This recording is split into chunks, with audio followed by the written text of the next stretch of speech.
September 19, 1992. Two runners jog through Belanglo State Forest, 50 kilometers southwest of Sydney. The morning air is crisp, their breath visible in the Australian winter cold. They veer off the trail, seeking a shortcut through dense eucalyptus. One of them stops abruptly. Something white catches his eye among the leaf litter. At first, he thinks it's a discarded mannequin, but as he steps closer, his stomach drops. The pale form is unmistakably human. Skeletal remains, partially clothed, half buried beneath years of accumulated forest debris. The runners sprint back to their car, hands shaking as they radio police. Within hours, detectives cordon off the area. What they find chills them to the bone. Not one body, but two.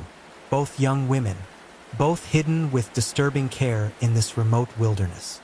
Detective Inspector Rod Lynch surveys the scene with growing unease. The bodies are positioned deliberately, arranged with a precision that suggests ritual. Personal belongings are scattered nearby, just visible enough to be found, as if the killer wanted them discovered eventually. One victim wears a distinctive Benetton sweater. The other has remnants of denim jeans. Both have been here for years, judging by the decomposition. Lynch knows immediately this isn't a simple murder. This is something far worse. As forensic teams begin their painstaking work, a question hangs heavy in the forest air. Who were these young women? And more terrifyingly, were there others? The answer would take investigators into the darkest corners of human nature and reveal a predator who had been hunting along Australia's highways for years. But first, they needed to identify the dead. The first clue lies in that Benetton sweater, and it would lead them to a name that had been missing for far too long. January 1992. 8 months before the bodies were found. Caroline Clark and Joanne Walters step off a bus in King's Cross, Sydney, their backpacks heavy with adventure. Both British, both 19, they'd been traveling together through Australia for 3 months. Their families back in England receive regular postcards, cheerful messages about sun-soaked beaches and friendly locals. But on April 18th, something changes. The postcards stop. Phone calls cease. Caroline's mother, Jackie, feels an immediate stab of maternal instinct. Her daughter is meticulous about staying in touch. Silence means something is wrong. Jackie contacts Australian authorities. Missing persons reports are filed. But Caroline and Joanne are backpackers, part of a transient population constantly on the move. Police assure the families they've probably just lost track of time, gotten caught up in the adventure. It happens all the time, except it doesn't. Not to Caroline. Not to responsible, organized Caroline who never missed calling home. Months pass. The families grow frantic. They hire private investigators. They fly to Australia themselves, plastering missing persons posters across Sydney's hostels and bus stations. They appear on television, pleading for information. Nothing. It's as if the girls simply vanished into thin air. Then came that September morning in Belanglo. When forensic teams examine the sweater on the first body, they find a label. Benetton, purchased in Britain. The description matches exactly what Caroline had been wearing when last seen. DNA testing confirms the worst. The bodies are Caroline Clark and Joanne Walters. They'd been murdered shortly after leaving Sydney, their remains hidden in the forest for 5 months before discovery. But as Detective Lynch reviews missing persons files from the past 3 years, a pattern emerges that makes his blood run cold. Caroline and Joanne weren't the only backpackers to disappear on Australian roads. There were others, several others, all young, all hitchhiking, all vanished without a trace. The question now isn't just who killed Caroline and Joanne. It's how many more bodies might be hidden in Belanglo's 50 square kilometers of dense bushland? October 5th, 1993, exactly 1 year after Caroline and Joanne's bodies were found. Police returned to Belanglo State Forest with search teams, cadaver dogs, and ground-penetrating radar. If there are more victims, they need to be found. The forest has become notorious now. Locals avoid it. Newspapers call it Murder Forest. But Detective Lynch refuses to let public hysteria interfere with systematic investigation. His teams work in careful grids, marking every meter of ground they cover. On October 5th, the dogs alert near a firebreak road, 2 kilometers from where Caroline and Joanne were discovered. Officers begin excavating. Within hours, they uncover more skeletal remains. Another young person, then another lying close by.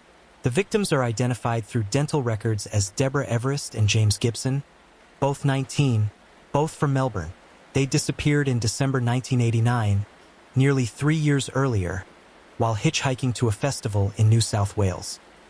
Deborah's mother had reported her missing immediately. James's family had done the same, but like Caroline and Joanne, they'd simply vanished. No witnesses, no leads, nothing until now. The forensic evidence tells a horrific story. Both victims show signs of violent trauma.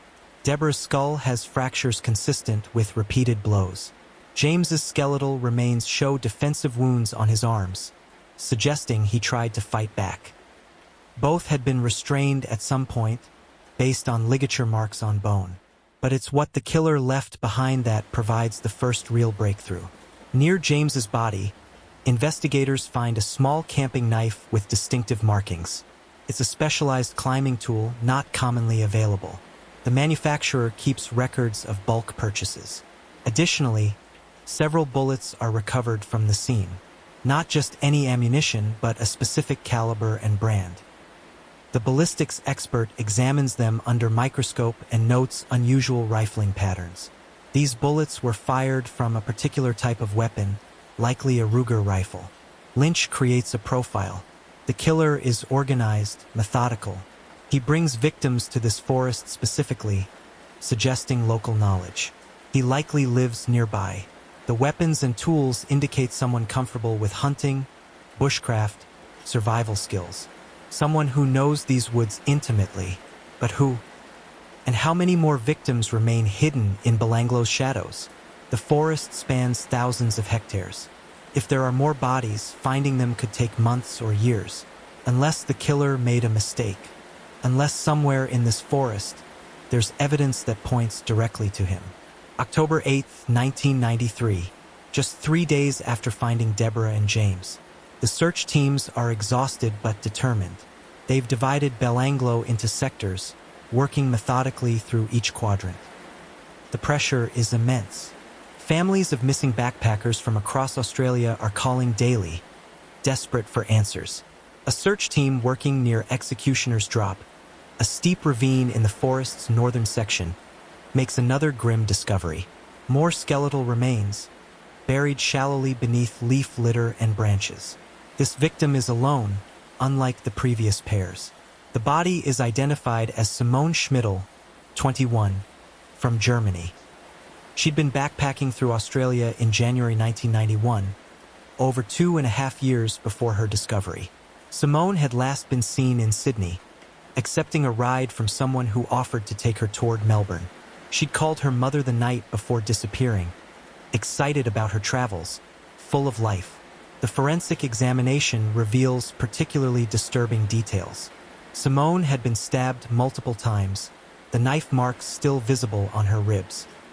Her skull shows evidence of blunt force trauma. Most chilling of all, her clothing had been partially removed, suggesting sexual assault, though the decomposition makes confirmation impossible.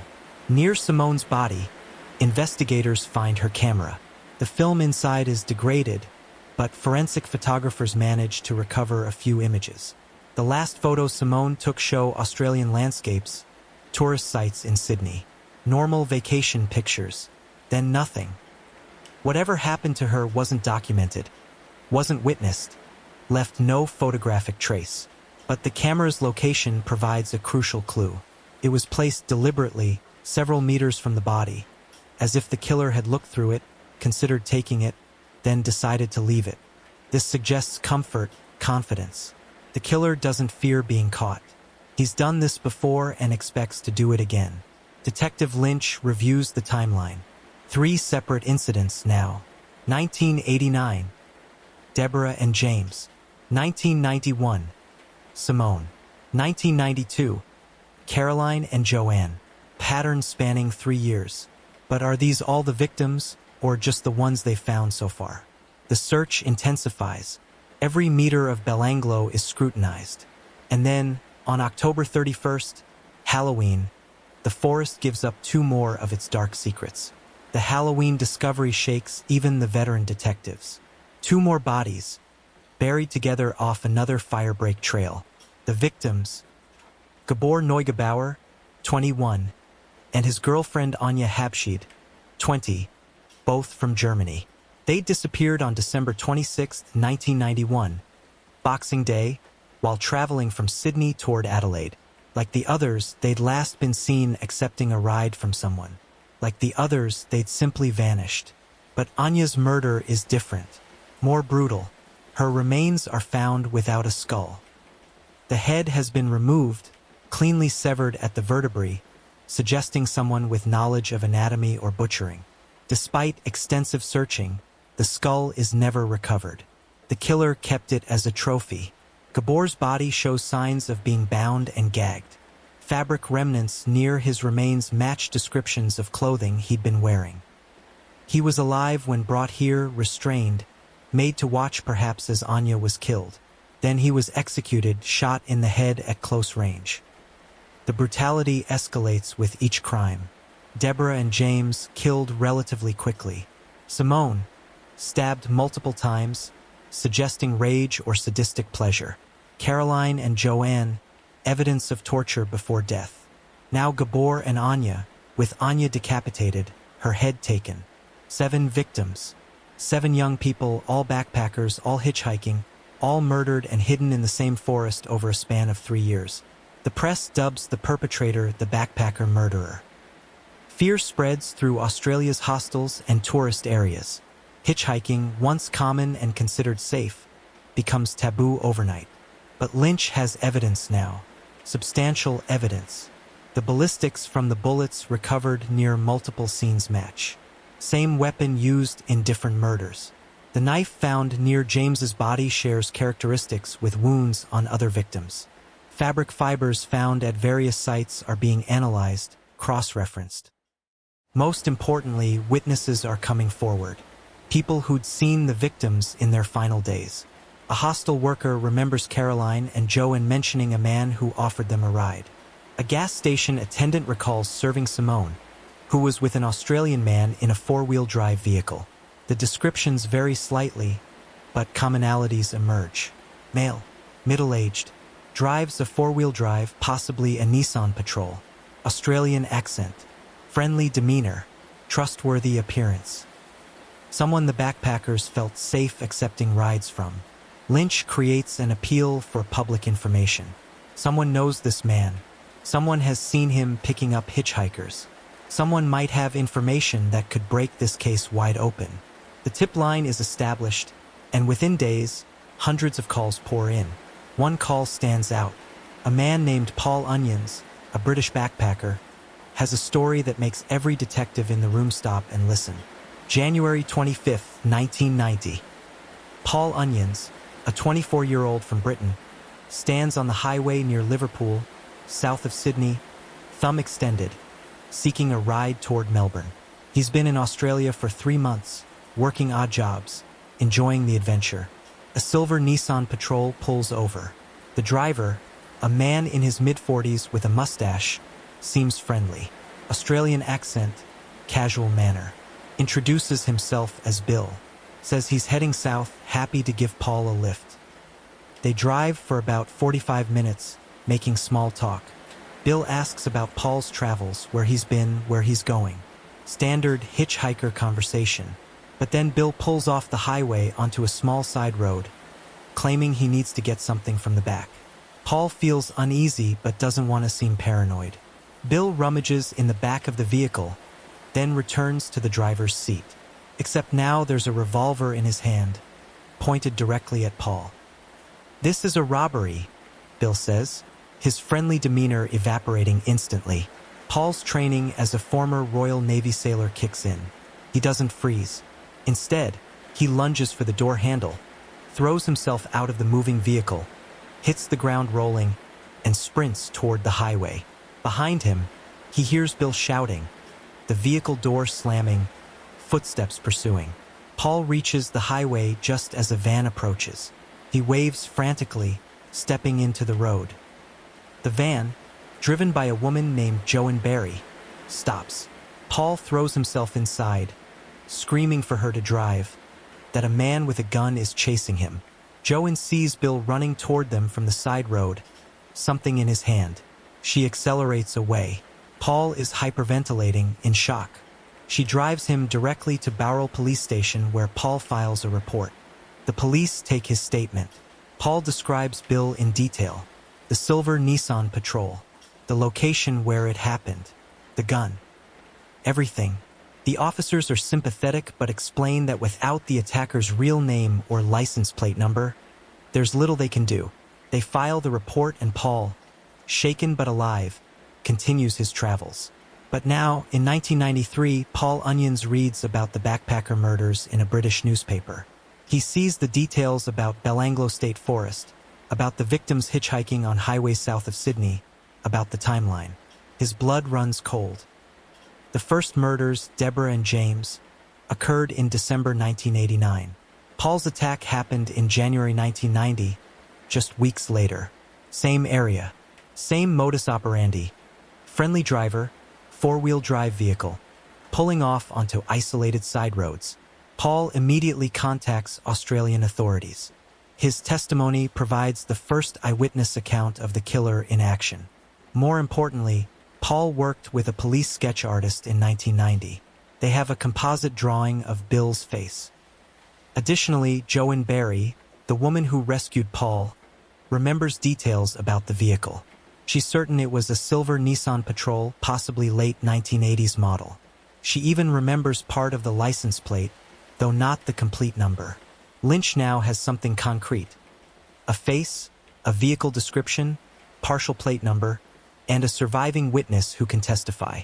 The net is tightening, but Australia is vast, and four-wheel drive Nissan Patrols are common. They need more. Then, in November 1993, a task force detective named Clive Small makes a connection that changes everything. Detective Clive Small sits in his office, surrounded by reports, witness statements, and crime scene photographs. He's been reviewing files on every violent crime in the Sydney region over the past 5 years, looking for patterns, connections, anything that might link to the backpacker murders. One file catches his attention. A 1971 case involving 2 female hitchhikers who were picked up, driven to a remote location, and subjected to armed sexual assault. The perpetrator was caught and convicted. His name, Ivan Robert Marco Milat. Small pulls Milat's full criminal record. It's extensive. Armed robbery in 1971. The hitchhiker assault same year. Various theft charges. Weapons violations. This is someone with a history of violence, of targeting hitchhikers specifically, of using firearms to control victims. But what makes Small sit upright is Milat's employment history. For years, Ivan Milat worked for the Department of Main Roads. His job involved maintenance and construction work throughout the Southern Highlands region, including roads near and through Belanglo State Forest. Small cross-references Milat's work schedules with the disappearance dates of the victims. The correlation is striking. Milat had legitimate reasons to be in the Belanglo area during every single disappearance. His job gave him intimate knowledge of every access road, every hidden trail, every secluded spot in that forest. More digging reveals Ivan Milat owns a silver Nissan Patrol. The vehicle registration matches the partial plate number Joan Barry remembered from Paul Onions' escape. Small brings the information to Lynch. They pull Ivan Milat's current address, Eagle Vale, a suburb southwest of Sydney. Surveillance begins immediately. What they observe over the following weeks paints a picture of a man who seems almost normal on the surface. Milat lives with his girlfriend and her children. He has siblings nearby, large family gatherings on weekends. He works regularly, pays his bills, maintains his property. But there are oddities. Milat keeps an unusually large collection of camping gear. Neighbors report seeing him cleaning weapons in his garage. He frequently takes unexplained trips with various four-wheel drive vehicles, returning with his trucks muddy, covered in forest debris. Most tellingly, Milat matches Paul Onions' description perfectly. Same build, same mustache, same approximate age. When they show Paul a photo array including Milat's picture, Paul immediately identifies him. That's him. That's Bill. I'm absolutely certain. The evidence is circumstantial but mounting. Past convictions for armed assault against hitchhikers. Access to Belanglo. Knowledge of the forest. The right vehicle. Positive identification from the surviving witness. But Lynch needs more. He needs physical evidence linking Milat directly to the murders. They need a search warrant for Milat's property. But judges require probable cause, and everything they have is still indirect. They need something concrete, something undeniable. Then, in April 1994, a break comes from an unexpected source. Milat's own family.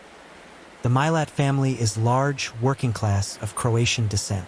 14 siblings raised in tough circumstances in Western Sydney. Some became productive citizens. Others, like Ivan, drifted toward crime. Ivan's brother Richard Milat contacts police in early 1994 with disturbing information. Richard had been following news coverage of the backpacker murders, and certain details troubled him.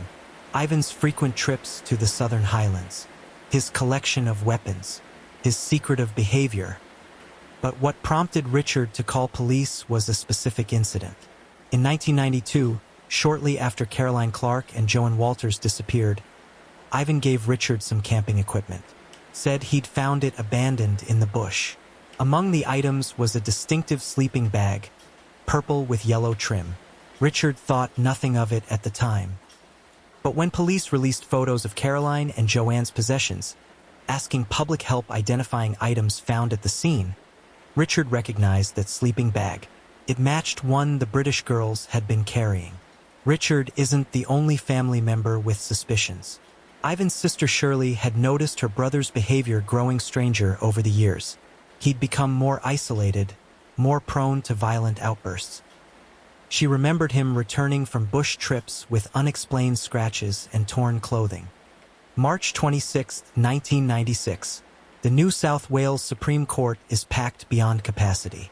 Media from around the world crowd the public gallery. Victims' families sit together, holding hands, tears already streaming before testimony even begins. Justice David Hunt presides, a stern figure known for maintaining strict courtroom order. He addresses the jury solemnly. They're about to hear disturbing evidence. They must base their verdict solely on facts, not emotion. The burden of proof rests entirely with the prosecution. Crown Prosecutor Tedeschi stands to deliver his opening statement. For 90 minutes, he lays out the prosecution's theory. Ivan Milat, using his knowledge of the region and his friendly demeanor, picked up young hitchhikers. He drove them to Belanglo State Forest, where he overpowered, tortured, and murdered them. He kept trophies from each victim. He returned to the forest repeatedly, using the same location because he knew it well and believed the bodies would never be found. Tedeschi describes each victim individually, not just as evidence but as people. Caroline Clark, who loved photography and adventure. Joan Walters, who dreamed of becoming a nurse. Deborah Everest and James Gibson, young lovers exploring the world together. Simone Schmidl, whose mother waited by the phone for calls that never came. Gabor Neugebauer and Anya Habshid, whose decapitated remains showed the escalating brutality of Milat's violence. The families weep openly. Several jurors look visibly shaken. Milat sits expressionless, occasionally scribbling notes, showing no emotion. The defense's opening is brief. Marsden Terry acknowledges the tragedy of 7 young lives lost. But tragedy doesn't prove his client's guilt. The prosecution's case is circumstantial. No one saw Ivan Milat commit these crimes. The real killer remains free while an innocent man faces false accusations. Then the prosecution calls its first witness. Paul Onions enters the courtroom, nervous but determined. Under Tedeschi's questioning, Paul recounts his January 1990 encounter in vivid detail. The friendly driver, the sudden threat, the desperate escape. "Can you identify the man who called himself Bill?" Tedeschi asks. Paul looks directly at the defense table. "Yes, That's him. Ivan Milat. I'm certain. The defense cross-examination is aggressive. Terry suggests Paul's memory is unreliable after 6 years. He points out minor inconsistencies between Paul's 1990 police statement and his current testimony. He implies Paul might be seeking attention or reward money, but Paul doesn't waver. His identification of Milat is absolute. He remembers every detail of that terrifying encounter because it nearly cost him his life. Over the following weeks, the prosecution builds its case methodically. Forensic experts testify about ballistics matches. Textile specialists explain fiber evidence. Pathologists describe victims' injuries in clinical, horrifying detail. The families endure day after day of testimony about their loved one's final moments. How Anya was decapitated. How Joanne was stabbed repeatedly in the back. How Simone suffered multiple stab wounds to her chest. The brutality is almost incomprehensible.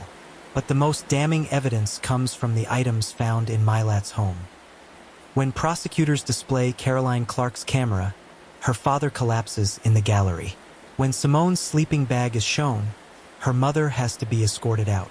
These personal belongings, kept as trophies, bring the horror into sharp focus. The trial's emotional toll is immense. Yet justice demands this process. Every detail must be presented. Every piece of evidence examined. The jury must understand not just that 7 people died, but how they died and who killed them. After 6 weeks of prosecution testimony, the defense presents its case. Marsden Terry's strategy focuses on creating reasonable doubt. He doesn't need to prove Ivan Milat's innocence, only that the prosecution hasn't proven guilt beyond reasonable doubt. The defense calls several of Milat's family members. His girlfriend testifies that Ivan was home on several dates when victims disappeared.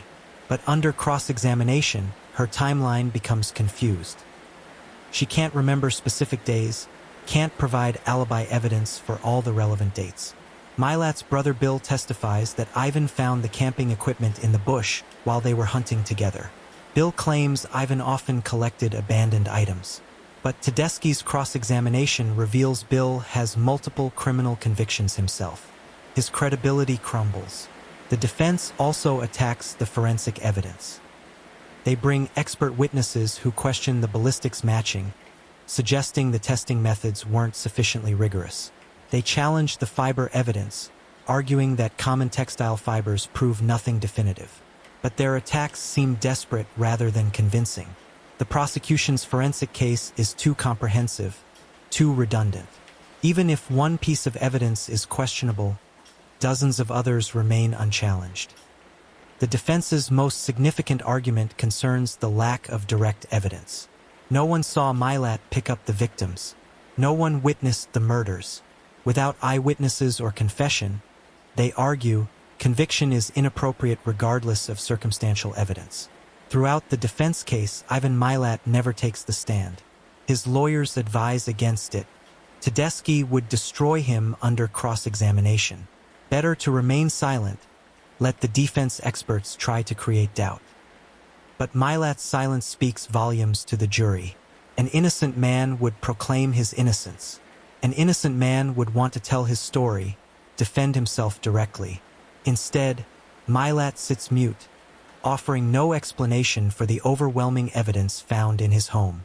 The defense rests after just 2 weeks. Their case is thin, relying more on procedural technicalities than substantive arguments. Terry's closing statement emphasizes reasonable doubt, the possibility of other suspects, the chance of coincidence. But Tedeschi's closing is devastating. He walks the jury through each piece of evidence systematically. The victim's possessions in Milat's home, the ballistics match, Paul Onions's positive identification, the pattern of disappearances matching Milat's movements, the escalating violence across the crime scenes. This isn't coincidence, Tedeschi argues. This is the methodical work of a predator who hunted young backpackers for years, who used their trust against them, who brought them to a forest he knew intimately, who tortured and murdered them, who kept their belongings as trophies. Ivan Milat is that predator.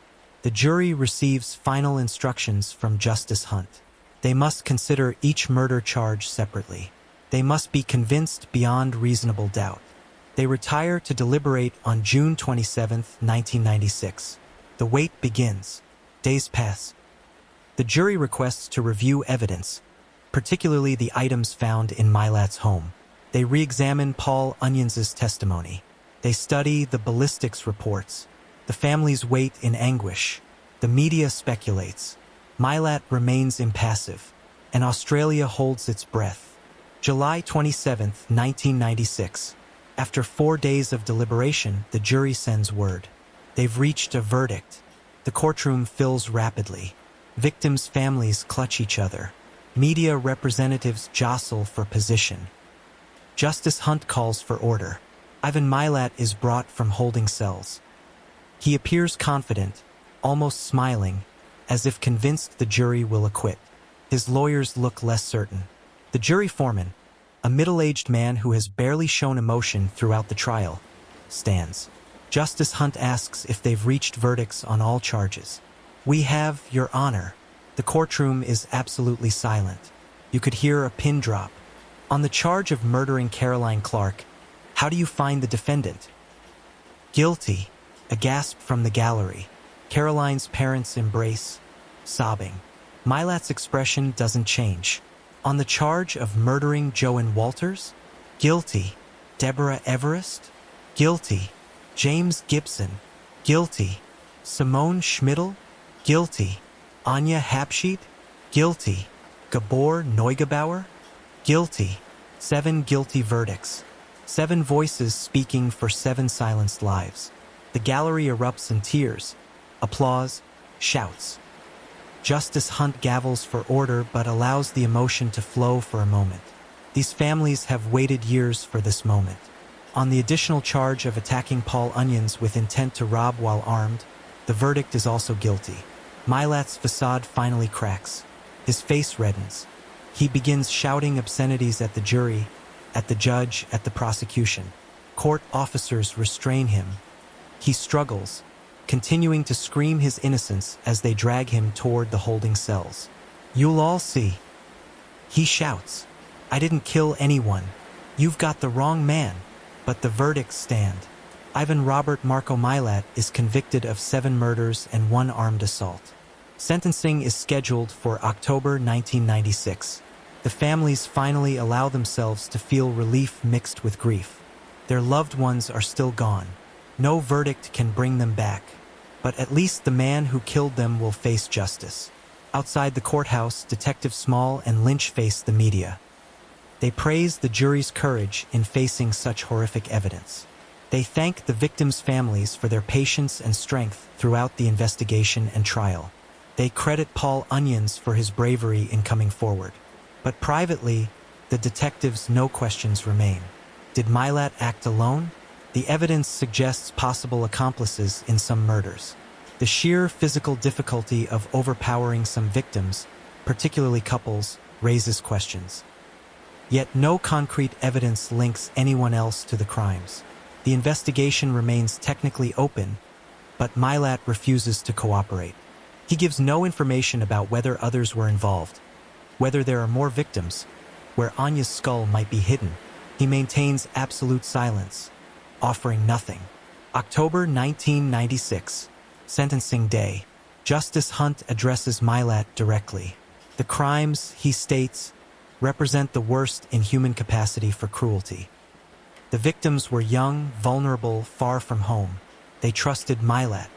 He betrayed that trust in the most horrific way imaginable. The sentence: 7 consecutive life sentences without possibility of parole. Additionally, 6 years for the attack on Paul Onions.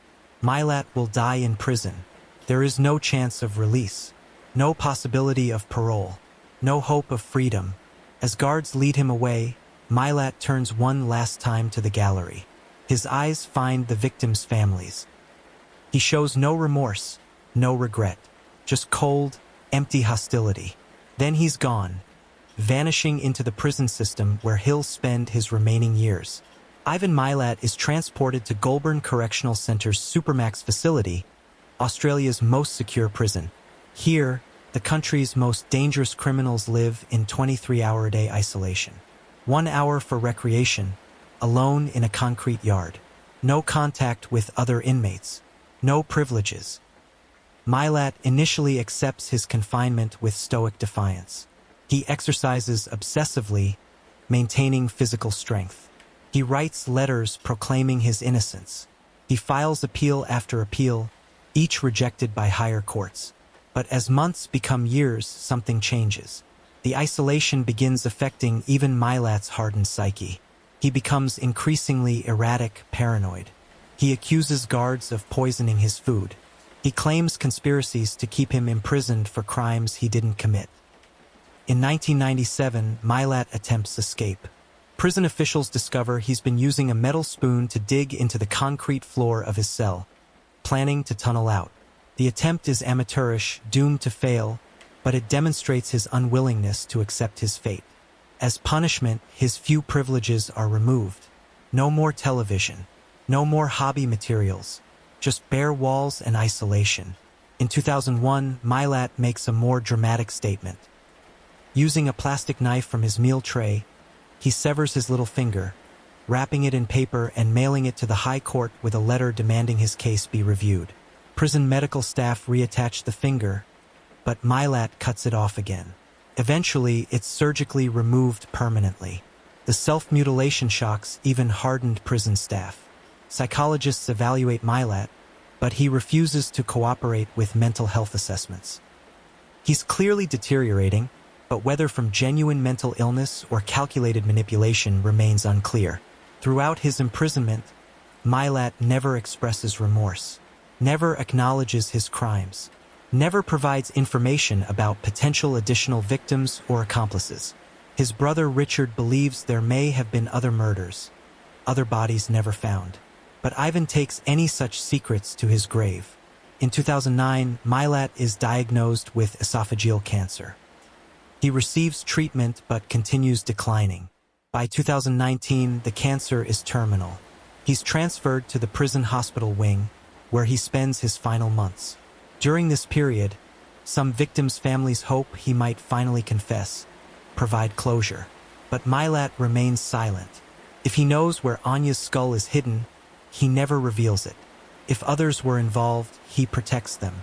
If there are more victims, he keeps their locations secret. On October 27, 2019, Ivan Milat dies in prison at age 74. He's been incarcerated for 25 years. To the end, he maintains his innocence. To the end, he shows no remorse for the 7 young people whose lives he destroyed. His death brings mixed emotions for the victims' families. Relief that he's finally gone, unable to hurt anyone else, but also frustration that so many questions remain unanswered. They'll never know the full truth of what happened in Belanglo Forest. They'll never recover all of Anya's remains. They'll never understand what drove Milat to such brutality. Even after Milat's death, mysteries remain. Investigators never conclusively determined whether he acted alone. The logistics of some murders suggest possible accomplices. How did Milat, alone, overpower couples like Deborah and James or Gabor and Anya? Both victims in each pair were young, strong, capable of fighting back. Some investigators believe Milat's brothers or friends may have assisted in certain crimes. Richard Milat has stated publicly he believes other family members know more than they've admitted. But without evidence or testimony, no additional charges have ever been filed. Then there's the question of additional victims. Over the years since Milat's conviction, families of other missing backpackers have wondered whether their loved ones might be hidden in Belanglo or other locations. In 2010, skeletal remains were found in Belanglo, creating hope for answers. But DNA testing identified them as belonging to an unrelated case, a missing person from years earlier, not a Milat victim. Periodic searches of Belanglo continue. Cadaver dogs sweep through sections of the forest. Ground-penetrating radar scans suspicious areas. But no additional victims linked to Milat have been discovered. Some investigators believe there may be as many as 3 or 4 more victims. Hitchhikers who disappeared in the late 1980s and early 1990s never accounted for. But without bodies or evidence, these remain tragic speculation. Another enduring question concerns Anya Habshid's skull. Why did Milat remove it? Where is it hidden? Despite extensive searches, including excavations around Milat's former properties and known hunting areas, the skull has never been recovered. Some psychologists theorize Milat kept the skull as his most prized trophy. Perhaps buried at a location significant to him. Perhaps hidden in a place he could visit periodically. But he took that knowledge to his grave. The investigation also revealed disturbing details about Milat's past that suggested his killing may have started earlier than the known victims. His 1971 conviction for attacking 2 female hitchhikers demonstrated his predatory pattern began decades before Belanglo. Between 1971 and 1989, there's an 18-year gap with no known victims. Did Milat simply stop hunting for 2 decades? Or were there victims during this period that were never connected to him? Some investigators believe the latter is more likely. Serial killers rarely have such long dormant periods. Additionally, questions remain about what triggered the escalation in late 1989. Why, after years of no known murders, did Milat suddenly begin killing with increasing frequency and brutality? What changed in his life or psychology that unleashed this violence? These questions haunt not just investigators but criminologists and psychologists studying the case. Milat represents a particular type of predator, organized, methodical, able to maintain a facade of normalcy while committing horrific crimes. Understanding him could help identify similar offenders. But without Milat's cooperation, which he never provided, much of his psychology remains mysterious, locked behind the wall of silence he maintained until death. For the victims' families, the journey didn't end with Milat's conviction or death. They've spent decades coping with loss, seeking meaning in tragedy, trying to ensure their loved ones are remembered for who they were, not just how they died. Caroline Clark's parents, Ian and Jackie, established a foundation promoting backpacker safety. They give talks at schools and hostels, warning young travelers about the risks of hitchhiking, encouraging safer travel practices. They've turned their grief into action, potentially saving lives through education. Joanne Walters' family took a different path. They largely withdrew from public attention, processing their grief privately. Joanne's mother has spoken occasionally about her daughter's vibrant personality, her nursing ambitions, her love of life. These rare interviews keep Joanne's memory alive beyond the crime that ended her life. Deborah Everest's family struggled with the dual trauma of losing both Deborah and James. The young couple had been planning their future together. Their families had watched their relationship blossom, anticipated weddings and grandchildren. Instead, they planned joint funerals. Simone Schmidl's mother, Gerhild, became an advocate for victims' rights in Germany.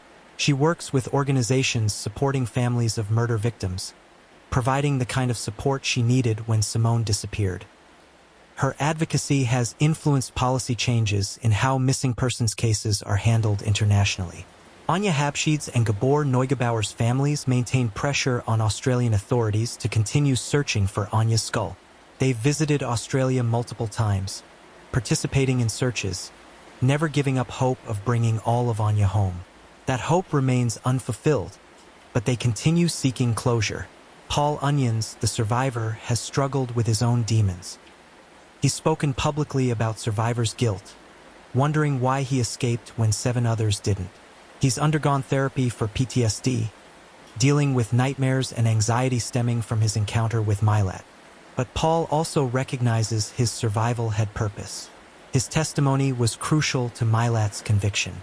He gave voice to victims who couldn't speak for themselves. He helped ensure justice was served. That knowledge provides some comfort, though it doesn't erase the trauma. The families have also had to endure decades of media attention. Every anniversary of the murders brings renewed coverage. Every development in Milat's imprisonment was reported extensively. His death in 2019 triggered another media frenzy, forcing families to relive their trauma publicly. Some families engaged with media, using it to keep their loved ones' memories alive. Others found the attention invasive, painful. There's no right way to grieve, no correct response to having your private tragedy become public spectacle. What unites all these families is their determination that the victims be remembered as people, not just statistics. Caroline's photography, Joanne's nursing dreams, Deborah and James's love story, Simone's adventurous spirit, Anya and Gabor's youth and potential. These were real people with hopes, dreams, families who loved them. They weren't just backpacker murder victims. They were daughters, sons, girlfriends, boyfriends, friends. They had favorite foods, songs they loved, jokes they told. They had futures stolen from them. Keeping those human details alive, ensuring the victims aren't reduced to their deaths, has become these families' mission. It's their way of fighting back against the darkness Mylat represented. It's their way of ensuring love triumphs over hate, even in tragedy. After Mylat's conviction, forensic psychologists attempted to construct a profile of his psychology. What creates someone capable of such sustained, brutal violence? What allows a person to appear normal to family and friends while secretly hunting and killing strangers? Dr. Rod Milton, a prominent Australian forensic psychiatrist, studied Mylat's case extensively. His analysis reveals several key factors common to serial killers, but also some unique elements specific to Mylat. First, Mylat demonstrated classic psychopathic traits: lack of empathy, superficial charm, manipulative behavior, grandiosity, and complete absence of remorse. He could mimic normal social interaction convincingly, making him appear trustworthy to victims. But behind the facade existed profound emotional emptiness. Second, Mylat showed clear sexual sadism. The torture of victims, the prolonged nature of their suffering, the keeping of trophies, all indicate he derived pleasure from their pain. The murders weren't simply about killing. They were about control, domination, and sadistic gratification. Third, Mylat exhibited careful planning and organization. Unlike disorganized killers who act impulsively, Mylat prepared meticulously. He chose locations carefully. He brought weapons and restraints. He planned disposal of bodies. This organization allowed him to evade detection for years. But what made Mylat different from many serial killers was his ability to compartmentalize. He maintained employment, relationships, family connections. He didn't descend into obvious dysfunction. He appeared, by most accounts, relatively normal. This ability to separate his hunting from his daily life made him particularly dangerous. Victims saw a friendly Australian offering a ride, not a predator preparing to kill. His ordinariness was his most effective weapon. Dr. Milton also noted Mylat's need to revisit crime scenes. The fact that all victims were hidden in Belanglo suggests psychological attachment to the location. Serial killers often return to dump sites, reliving the crimes, experiencing again the power they felt. Belangalo wasn't just convenient for Mylat. It was his territory, his hunting ground. Using the same forest repeatedly gave him sense of ownership, control. Each victim deposited there reinforced his dominance over the space. The escalating violence across the murders also reveals psychological progression. Early victims like Deborah and James were killed relatively quickly. Later victims suffered more prolonged torture. Simone showed multiple stab wounds. Anya was decapitated.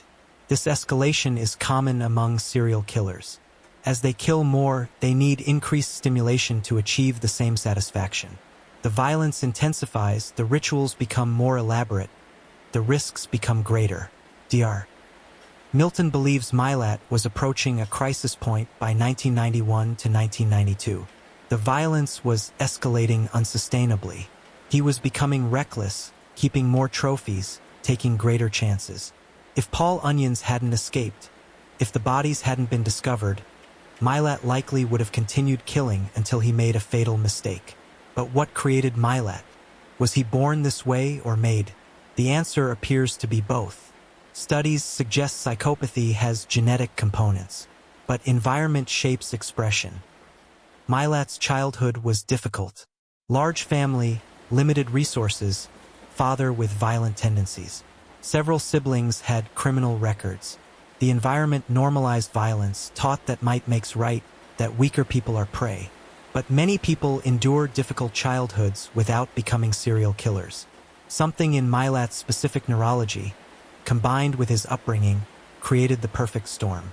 He had the genetic predisposition and the environmental triggers. Additionally, his early success in avoiding consequences reinforced his behavior. His 1971 conviction for attacking hitchhikers resulted in relatively light punishment. He learned he could hurt people and get away with it. That lesson shaped his future actions. Understanding Milat's psychology doesn't excuse his crimes, but it helps us understand how such people develop, how they operate, and potentially how to identify them before they kill. The backpacker murders had lasting impact on Australian tourism, law enforcement, and public safety policy. The case exposed vulnerabilities in how missing persons were tracked, how information was shared between jurisdictions, and how young travelers were protected. Before Belanglo, Australian police departments operated largely independently. Missing persons reports filed in one jurisdiction might not be shared with neighboring areas. This allowed patterns to remain invisible. Someone like Milat could operate across multiple regions without anyone connecting the disappearances. After the murders, Australia implemented a national missing persons database. All reports are entered centrally, allowing pattern recognition. If multiple backpackers disappear in similar circumstances, investigators can identify the pattern quickly rather than treating each case as isolated. Additionally, the case prompted changes in how authorities respond to missing backpacker reports. Previously, police often assumed young travelers had simply moved on without informing family. The backpacker murders demonstrated this assumption could be fatal. Now missing backpacker reports receive immediate, serious attention. Tourism industry practices also changed. Hostels began providing safety briefings to international guests. Signs warning against hitchhiking appeared at bus stations and tourist areas. Shuttle services between major destinations became more common, reducing reliance on hitchhiking. The Australian government launched safety campaigns targeting international backpackers. Brochures in multiple languages warned about hitchhiking risks. Embassy websites included safety information. Tour companies incorporated safety training. These changes likely saved lives. Hitchhiking declined dramatically among backpackers after the murders became public. Young travelers became more cautious, more aware of risks. While this caution sometimes prevented positive experiences, it also prevented potential tragedies. The case also influenced law enforcement training in serial crime investigation.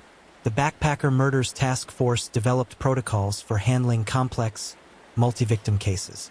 These protocols have been adopted by police forces across Australia and internationally. Forensic investigation techniques advanced partly due to this case. The successful use of ballistics matching, fiber analysis, and DNA testing in securing Milat's conviction demonstrated these methods' effectiveness. Investment in forensic capabilities increased. The trial itself set precedents for handling complex evidence in court. Tedeschi's methodical presentation of interconnected forensic evidence became a model for prosecuting serial killers. Law schools study the trial as an example of effective prosecution strategy. Victim support services also evolved. The backpacker murders highlighted the need for specialized support for families of murder victims, particularly international families navigating unfamiliar legal systems in foreign countries. Organizations now exist specifically to help such families. These policy changes represent silver linings in a dark cloud. They won't bring back the 7 victims, but they've potentially prevented other young people from meeting similar fates. They've made Australia safer for travelers, more responsive to missing persons, better equipped to catch serial offenders. The victims' legacies include not just memory but meaningful change. Their deaths, while tragic, prompted reforms that protect others. It's small comfort to grieving families, but it's something. The backpacker murders became deeply embedded in Australian cultural consciousness. The case generated extensive media coverage, spawned books, documentaries, and films. It became a cautionary tale, a cultural touchstone representing loss of innocence. For years, Australia had marketed itself as a safe destination for young travelers. The backpacker circuit, Sydney to Melbourne to Brisbane to Cairns, was considered secure, friendly, an adventure without serious risk. The murders shattered that perception. Suddenly, Australia had to reckon with the reality that predators exist even in paradise. The outback, previously romanticized as rugged and adventurous, took on sinister connotations. Belanglo State Forest became synonymous with horror. Media coverage was relentless. Every development received front-page treatment. The trial was broadcast extensively. Milat's face became instantly recognizable across Australia. The case dominated public discourse for years. Some coverage was responsible, focusing on victims and their families, treating the tragedy with appropriate gravity. But tabloid media sensationalized aspects, turning the murders into lurid entertainment. Headlines screamed about Murder Forest and The Backpacker Killer, emphasizing horror over humanity. Several books emerged, some better than others. The most respected, written by investigators and journalists with direct access to evidence, provided detailed factual accounts. Others veered into speculation and exploitation. Documentaries proliferated. International true crime programs featured the case. Netflix and other streaming platforms produced multi-part series. Each retelling brought renewed attention, keeping the case in public consciousness but also reopening wounds for victims' families. Fictional treatments appeared as well. The case inspired horror films, though families objected to their loved ones' deaths being used for entertainment. The 2005 film Wolf Creek, while not explicitly about Milat, drew clear inspiration from the backpacker murders. This cultural fascination reveals something uncomfortable about human nature. We're drawn to darkness, compelled by stories of evil. Serial killers become almost mythological figures, their crimes dissected endlessly, their psychology analyzed obsessively. But this fascination can overshadow victims. Media focuses on Milat, his methods, his psychology, his evil. The victims risk becoming props in Milat's story rather than the center of their own narratives. Some families have fought against this dynamic. They've given interviews specifically to discuss their loved ones' lives rather than their deaths. They've established scholarships and memorials celebrating what the victims might have accomplished. Caroline Clark's photography, for instance, has been exhibited, her talent preserved and shared, letting people see the world through her eyes. This shifts focus from how she died to how she lived, reclaiming her story from the murderer. The cultural impact extends to language. Belanglo became shorthand for horror inmate facing something terrifying. The forest's name carries weight, conjures specific emotions. But locals in the Belanglo region have struggled with this association. The forest existed long before Milat, will exist long after. It's a place of natural beauty, diverse ecosystems, ecological importance. Reducing it to Murder Forest ignores its fuller reality. Efforts have been made to reclaim Belanglo's identity. Conservation groups promote its natural features. Tourist information emphasizes hiking trails and wildlife. Slowly, the forest is becoming more than just a crime scene in public imagination. The cultural legacy of the backpacker murders is complex. Awareness of safety issues increased. Young travelers became more cautious, but fear sometimes overshadowed adventure. The case cast a long shadow over Australian tourism. Decades later, the murders still resonate. New generations discover the case through podcasts and documentaries. The story refuses to fade, perhaps because it touches fundamental fears, the danger lurking behind friendly facades, the randomness of violence, the vulnerability we all feel when far from home. Driving through Belanglo State Forest today, you'd struggle to find obvious traces of its dark history. The forest has reclaimed the specific sites where bodies were found. Trees grow where police once excavated. Leaves cover ground that once held human remains. Official memorials mark some locations, simple plaques acknowledging the victims. But they're subtle, respectful, not sensationalized. The forest authorities wanted to honor the dead without turning sites into macabre tourist attractions. Still, people come. True crime enthusiasts, sometimes called dark tourists, visit Belanglo specifically because of its history. They walk the trails where Milat hunted, photograph the forest, try to understand what happened here. Local authorities discourage this, preferring Belanglo be appreciated for its natural beauty. But they can't prevent people from visiting public forest. So they've tried to redirect attention, emphasizing ecology, conservation, the forest's role in regional biodiversity. Belanglo spans about 40 square kilometers of diverse terrain. Eucalyptus forests transition to scrubland. Hills rise and fall. Creeks cut through valleys. It's actually quite beautiful. A mixture of dense vegetation and open clearings. Mountain bikers use the trails. Bushwalkers enjoy the scenery. School groups visit for environmental education. People who live nearby use Belanglo regularly, refusing to let its past define its present. But the history lingers. Rangers report occasional groups behaving inappropriately, laughing or joking near memorial sites, treating the forest like a horror movie set rather than ground where real people died. These incidents are rare but disturbing. The forest also attracts conspiracy theorists. Some believe there are more bodies hidden here, undiscovered despite extensive searches. Others claim Milat had accomplices who were never caught. These theories persist despite no credible evidence. Periodically, someone claims to have new information about additional victims. This triggers renewed searches, media coverage, hope and fear for families of missing persons. But so far, no additional victims linked to Milat have been found in Belanglo. The forest's ecosystem has been studied extensively. Researchers use it to understand how decomposition works in Australian bushland conditions. This research, while macabre, has practical applications for forensic science and ecology. Belanglo also serves as case study for how environments recover from human trauma. Not the trauma of the murders themselves, but the trauma of extensive investigation. Hundreds of people trampling through sections of forest, excavating sites, disturbing soil and vegetation. Remarkably, the forest recovered quickly. Native plants regrew.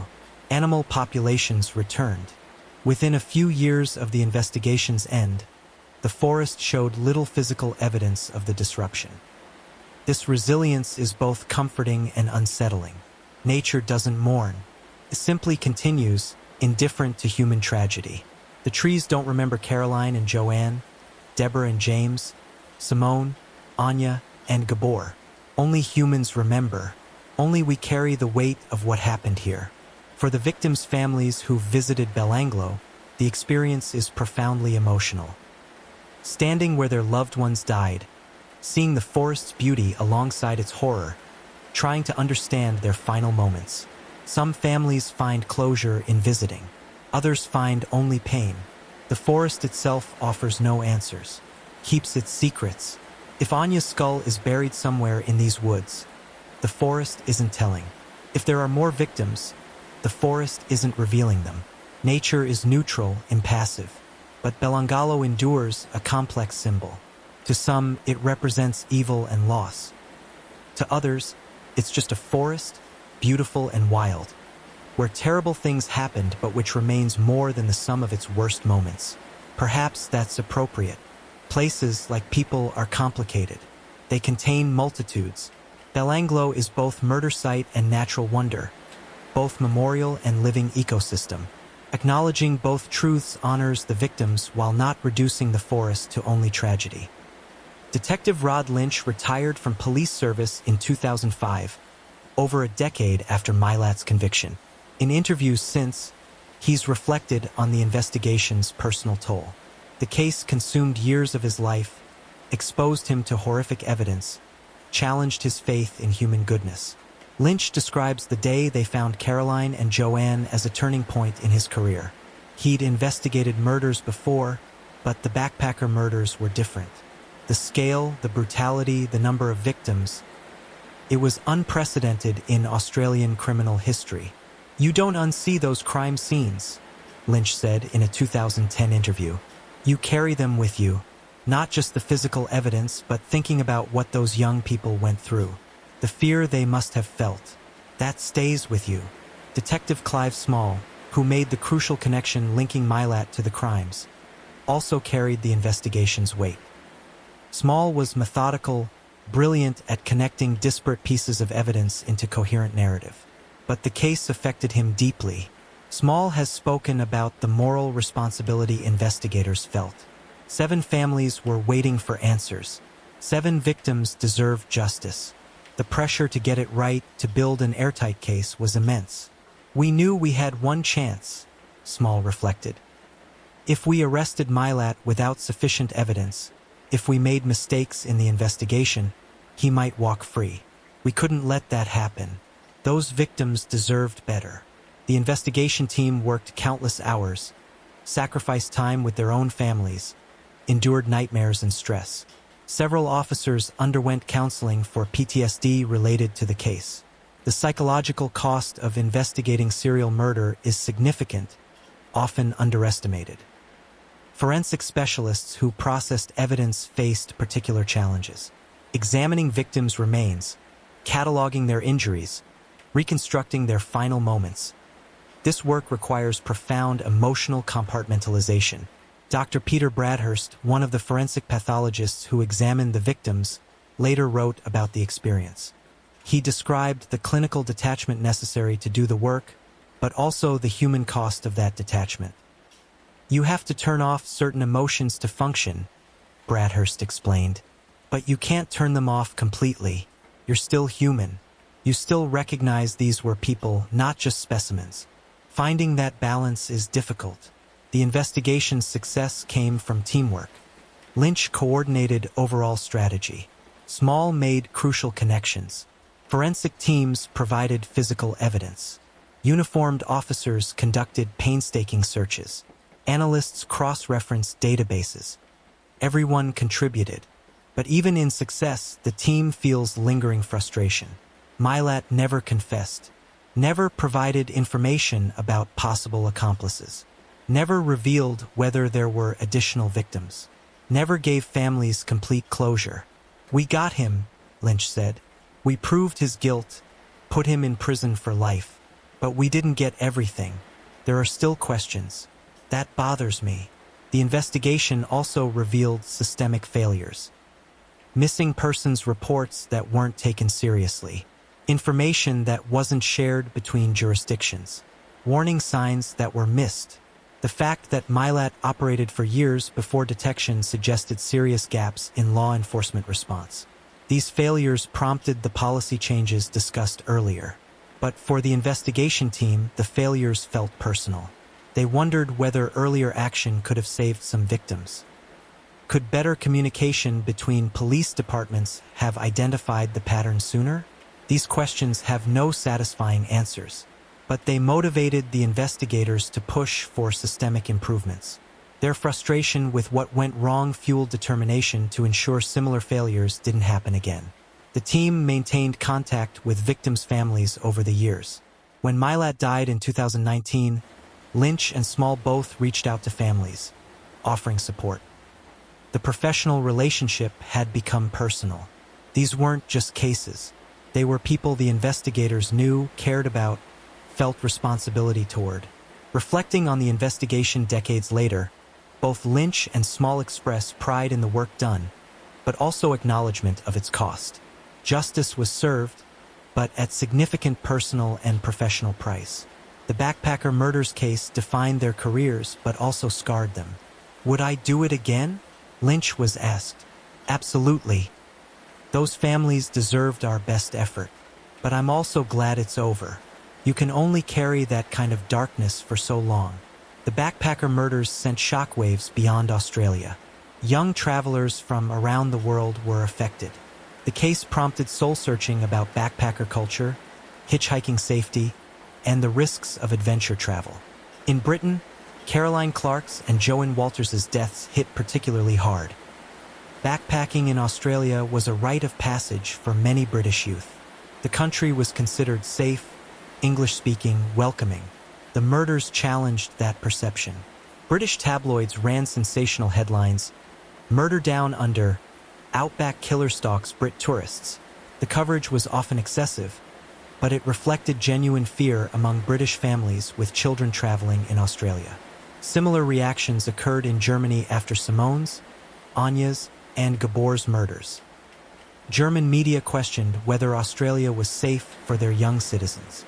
Travel advisories were considered, though ultimately not issued. The Australian government faced a crisis. Tourism was vital to the economy, and backpackers were a significant demographic. Millions of young people traveled through Australia annually, spending money, filling temporary jobs, contributing to local economies. The murders threatened this. Bookings declined. Some young travelers changed plans, choosing different destinations. Australian tourism officials scrambled to reassure international visitors while not minimizing the tragedy.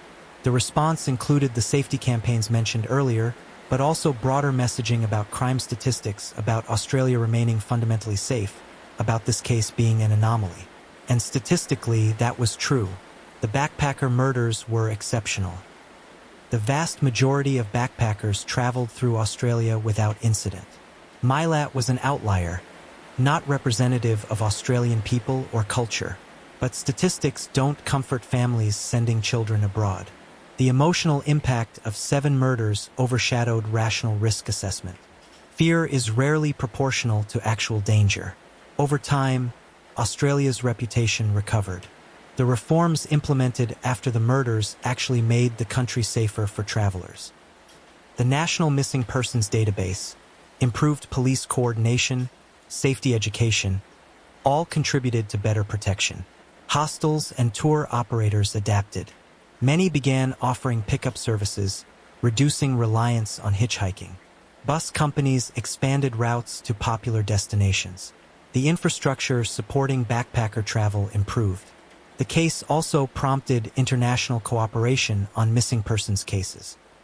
When young people disappear while traveling abroad, their home country's embassies now coordinate more effectively with local authorities. Information sharing improved.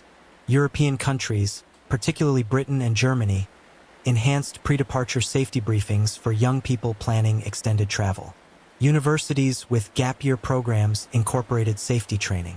Parents became more involved in travel planning. These changes reflected broader cultural shifts. The backpacker culture of the 1980s and early 1990s emphasized freedom, spontaneity, minimal planning. After Belanglo, that culture became more cautious, more structured, more risk-aware. Some argue this shift reduced the authentic adventure of backpacking. That increased caution and structure diminished the spirit of exploration. That fear of rare events like serial murder shouldn't dictate how millions of people travel. Others counter that basic safety precautions don't diminish adventure. That awareness and caution are compatible with exploration. That learning from tragedy doesn't mean living in fear. The debate continues, but undeniably, the backpacker murders changed international travel culture. They demonstrated that even seemingly safe destinations harbor risks. That trust, while often rewarded, sometimes isn't. For young travelers today, the backpacker murders serve as cautionary tale. They're taught about the case, warned about accepting rides from strangers, encouraged to stay in groups, to inform people of their whereabouts, to trust their instincts. These lessons, while born from tragedy, potentially save lives. If awareness prevents even one attack, one murder, then some good emerged from the darkness. It's inadequate compensation for 7 lost lives, but it's something. Beyond policy changes and cultural impacts, the backpacker murders left psychological scars on multiple levels. For victims' families, for survivors like Paul Onions, for investigators, for the broader community, the case's trauma resonates decades later. Trauma manifests differently for each person. Caroline's parents channeled their grief into advocacy. Simone's mother found purpose in victim support work, but others withdrew, unable to engage publicly with their loss. There's no correct way to process such trauma. Grief is individual, unpredictable, often lifelong. The families of Milat's victims continue navigating their loss, each in their own way, on their own timeline. For Paul Onions, Survivor's guilt has been particularly challenging. He's struggled with the question, why did I escape when they didn't? Was it just luck? Did I do something different? Could I have helped them somehow? Therapists have helped Paul understand these questions have no satisfying answers. His survival was largely circumstantial. Milat hadn't fully incapacitated him yet. The van passed at the right moment. He had military training that helped him react quickly. But knowing intellectually that survival was circumstantial doesn't eliminate emotional guilt. Paul has described nightmares where he's back in Milat's truck, unable to escape, or where he encounters the other victims, who ask why he survived and they didn't. These psychological wounds may never fully heal, but Paul has found some peace in his testimony's role in securing justice. He gave voice to victims who couldn't speak. That matters. The broader community, people who weren't directly connected but followed the case closely, also experienced collective trauma. For Australians, particularly those in New South Wales, the murders challenged their sense of safety, their national identity. Australia prides itself on being friendly, welcoming, safe. The murders revealed a darker reality, that predators exist anywhere, that evil isn't confined to foreign places, that horror can lurk in familiar forests. This realization prompted national introspection. Articles and op-eds appeared asking difficult questions. What creates someone like Milat? How could he operate undetected for so long? What does this say about Australian society? Some responses veered into unhelpful territory, scapegoating Milat's ethnic background, blaming his family, suggesting he represented some broader cultural failing. These reactions were more about deflecting discomfort than genuine analysis. Better responses acknowledged uncomfortable truths, that serial killers exist in all societies, that they're often outwardly normal, that preventing such crimes requires vigilance, good systems, and some luck, that even with best efforts, bad things still happen. For the professional community, police, forensic specialists, psychologists, lawyers involved in the case, the psychological toll was significant. Many sought counseling. Some left their professions. Others continued but carried permanent scars. The case became a reference point in their lives, before Belanglo and after. It changed how they viewed their work, how they understood human capacity for evil, how they balanced professional detachment with personal emotion. Detective Lynch has spoken about the nightmares he still has occasionally, decades after the investigation ended. Not about the crime scene specifically, but about failing to catch Milat, about the victims' families, about what could have been done differently. These psychological legacies, individual and collective, represent the backpacker murder's invisible but profound impact.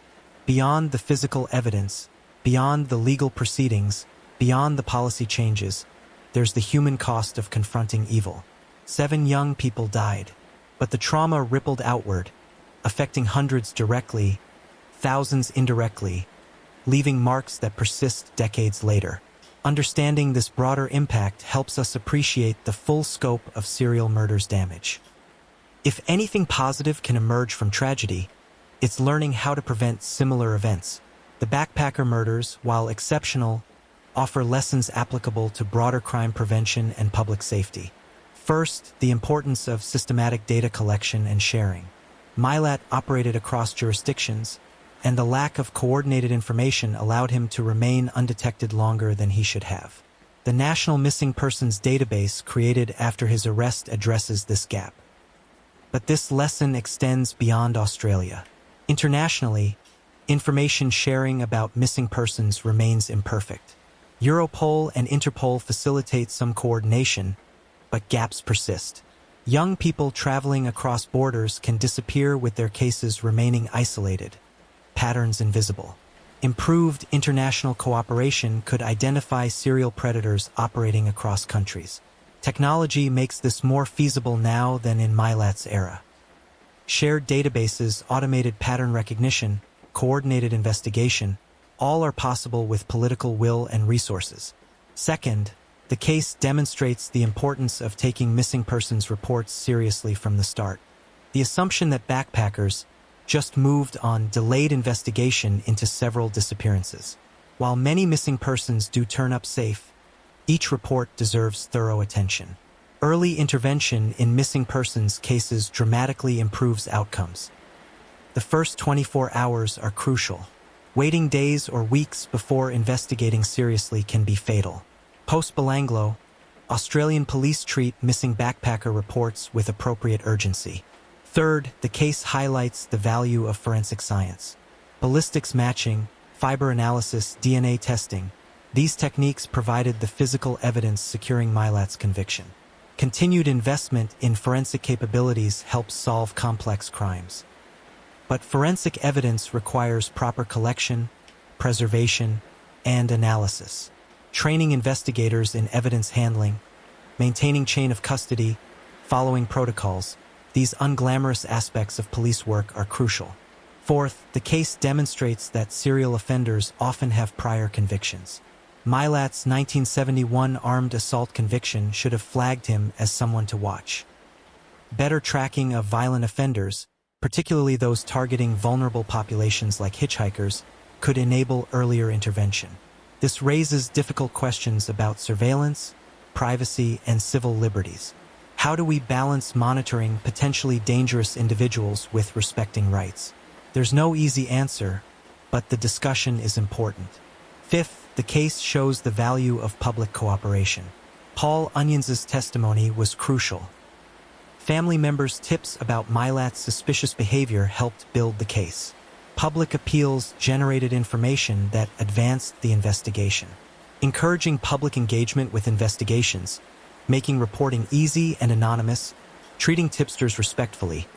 These practices improve clearance rates and potentially prevent crimes. Sixth, the case emphasizes the importance of supporting investigation teams.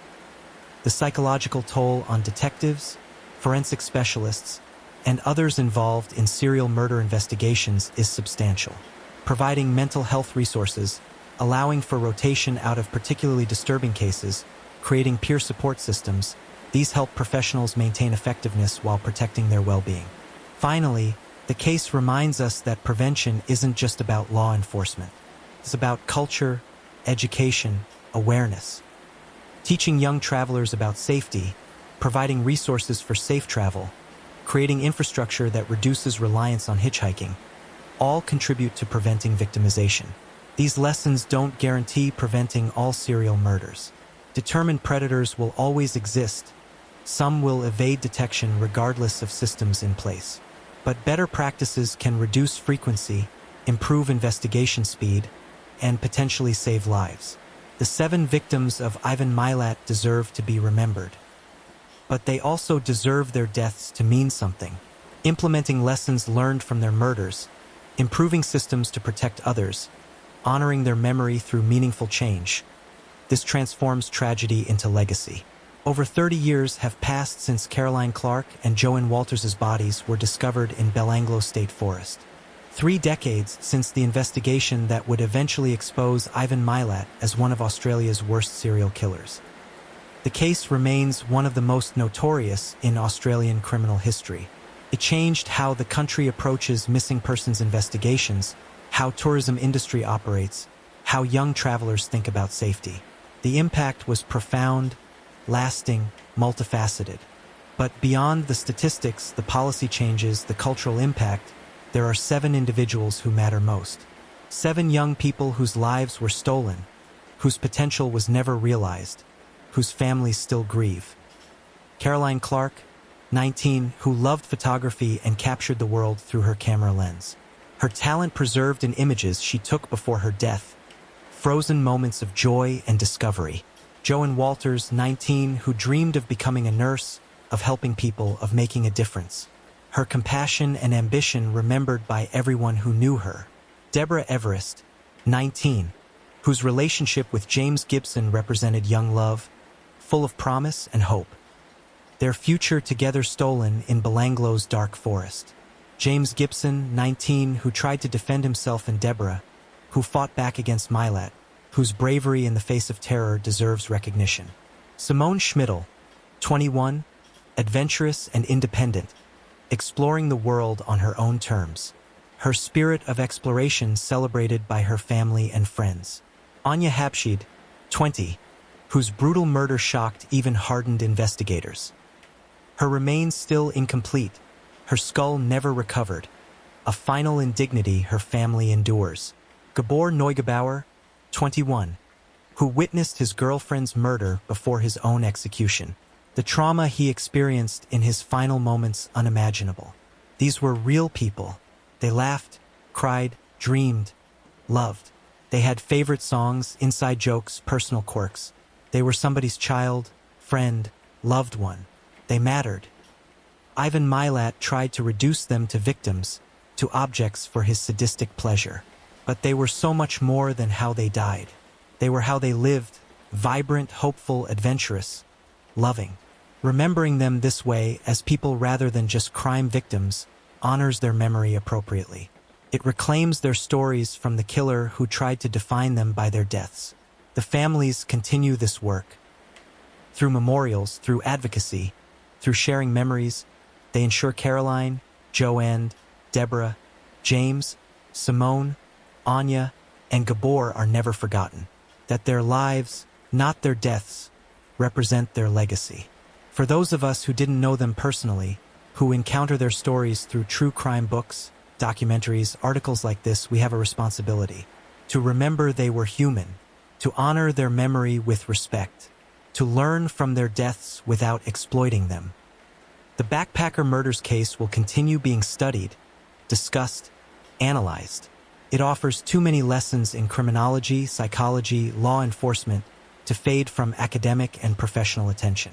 But each discussion should center the victims, not the killer. Ivan Milat is dead. He doesn't deserve continued focus or fascination. His evil was banal, not exceptional. He was a predator, pathetic in his need for control, pitiable in his complete lack of humanity. He deserves only footnote status in history. The 7 victims deserve the spotlight. Their lives, their potential, their families' love and loss. This is what matters. This is what deserves remembering. As we close this examination of the Backpacker Murders, let's hold space for complexity, for the horror of what happened and the beauty of the lives lost, for the pain of the families and the comfort of justice served, for the darkness of one man's evil and the light of many people's goodness. 7 young people traveled to Australia seeking adventure. They found joy, beauty, excitement. Then they encountered evil. But their stories don't end with evil. They end with memory, with love, with legacy. Caroline, Joanne, Deborah, James, Simone, Anya, and Gabor. May they rest in peace. May their families find comfort. May their deaths continue prompting positive change. And may they always be remembered for who they were, not just how they died. The forest is quiet now. The rain falls softly, and somewhere, 7 souls rest, finally at peace.